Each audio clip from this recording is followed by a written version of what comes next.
Bro dan sis, survei Litbang Kompas pada bulan Juni lalu merilis sebuah persepsi publik terkait BPJS Kesehatan. Begini, 7 dari 10 orang Indonesia mengaku puas dengan layanan BPJS yang dianggap cepat dan mudah. PSI mengapresiasi upaya BPJS untuk tingkatkan kualitas layanan yang kini sudah mulai berbuah manis, walaupun masih ada sekitar 30% yang mengaku tidak puas. Tapi nih ya, masih menurut Litbang Kompas, hanya separuh orang Indonesia yang mengapresiasi BPJS yang digratiskan atau BPJS PBI atau penerima KIS. Juga hanya separuh orang Indonesia yang mengapresiasi layanan BPJS yang dianggap nggak lagi diskriminatif. Ini artinya separuh dari 280 juta orang Indonesia mengeluhkan BPJS yang masih berbayar dan layanannya di lapangan masih dianggap diskriminatif antara pasien BPJS dan pasien non-BPJS. Padahal UUD 1945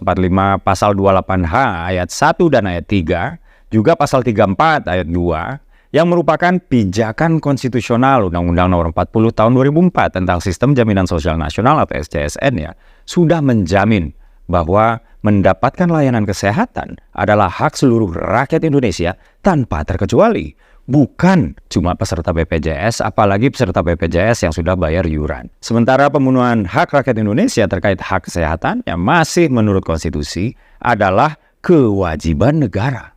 Logika aja, kalau dia sudah merupakan hak rakyat Indonesia, maka untuk mengaksesnya nggak boleh lagi dong ada transaksi. Atas dasar inilah PSI akan berjibaku di Senayan untuk merevisi Undang-Undang SJSN dan Undang-Undang BPJS supaya nggak ada lagi sistem kepesertaan berbasis iuran. Nggak bayar, dan di lapangan nggak ada pemisahan antara pasien BPJS atau bukan. Uangnya dari mana? Begini, kalau sistem iuran kita hapus, maka yang jadi acuan berapa uang yang kita butuhkan adalah total biaya klaim dan operasional BPJS. Biaya klaim itu berubah tiap tahun, jadi kita pakai simulasi 2022 aja ya. Pada 2022, biaya klaim BPJS adalah 113,4 triliun rupiah. Sementara operasional BPJS ya sekitar 1,5 triliunan lah. Nah, APBN dan APBD sebetulnya sudah mendanai BPJS 60 triliunan tiap tahun. Pada 2022 aja, APBN dan APBD mendanai BPJS sebesar 62,5 triliun rupiah. Sederhananya, kita tinggal cari sisanya dari 115 dikurang 62 triliun tadi. Kita butuh sekitar 53 triliun untuk menggratiskan BPJS. Bro dan sis, setiap kita belanja, kita dikenakan pajak transaksi atau PPN ya, sebesar 11%.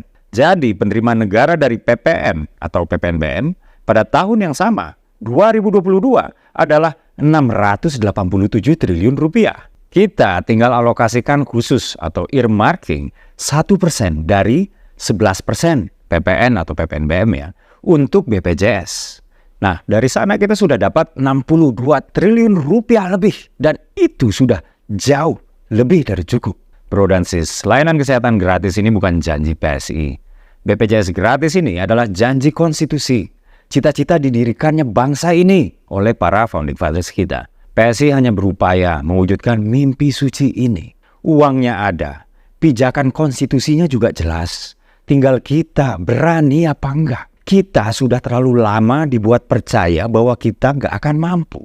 Bro dan sis, bangsa ini adalah bangsa besar. Dan bangsa ini nggak boleh bermental nggak mampu. Karena kita mampu. Saya Dede Prayudi, salam solidaritas. PSI Partaku.